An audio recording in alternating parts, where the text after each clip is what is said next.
ကလေးအားလုံးပဲမင်္ဂလာပါကဲမိကလေးတွေအတွက်နော်မိကလေးအကြိုက်ဒါလေးက7 color indo လေးနော်7 color indo လေးကိုမှကဲသူကလေအစင်လေးကလည်းဆက်ဆက်လေးအရောင်လိုင်းလေးတွေကလည်းလေ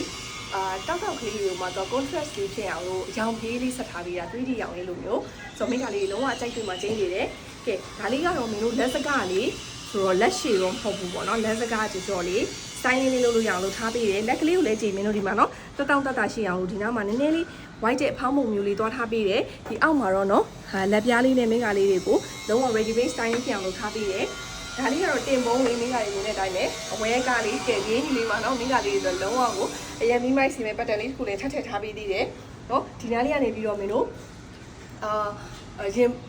င်ပုံတော့မဟုတ်ဘူးနော်ဆိုတော့အဲ့လိုပုံစံမျိုးပတ်တန်လေးသွားထားပေးပြီးတော့ကဲဒီတစ်ခါအဖွဲလေးကိုမင်းတို့ကဘီကွဲမဟုတ်ပဲနဲ့နော်ဒီနားလေးမှာအဖွဲလေးထည့်ထားပြီးတော့မိကလေး style လေးတစ်လေးနဲ့မိကလေးလမ်းလို့ရအောင်လုပ်ထားပေးတာဖြစ်ပါတယ်အရောင် color line ကလည်းဒီလိုဆူဆူတောက်တောက်လေးကိုမှ6ရောင် line ဆိုတော့မိကလေးကမင်းတို့ကို3 site ကိုမှလက်တွေဖယ်ချင်ဝယ်အားပေးလို့ရမှာဖြစ်တယ်လို့လက်ကားဆိုလို့ရှိရင်လည်း3နယ်ကနေစားပြီးတော့မင်းတို့ကိုစိတ်ကြိုက်မိကလေးကဝယ်အားပေးလို့ရမှာဖြစ်ပါတယ်ကဲဈေးနှုန်းကိုတော့ဒီ post လေးအောက်မှာစီမောလေးနဲ့ဒီမိကလေးကမင်းတို့ကိုဝယ်အားပေးလို့ရပါတယ်လို့ဆိုတော့မင်းတို့ကိုအမြဲတမ်းချစ်ပြီးအားပေးတဲ့မိဟောင်းမိသိ customer များအားလုံးကိုမင်းတို့ကကျေးဇူးများတင်ပါတယ်ရှင့်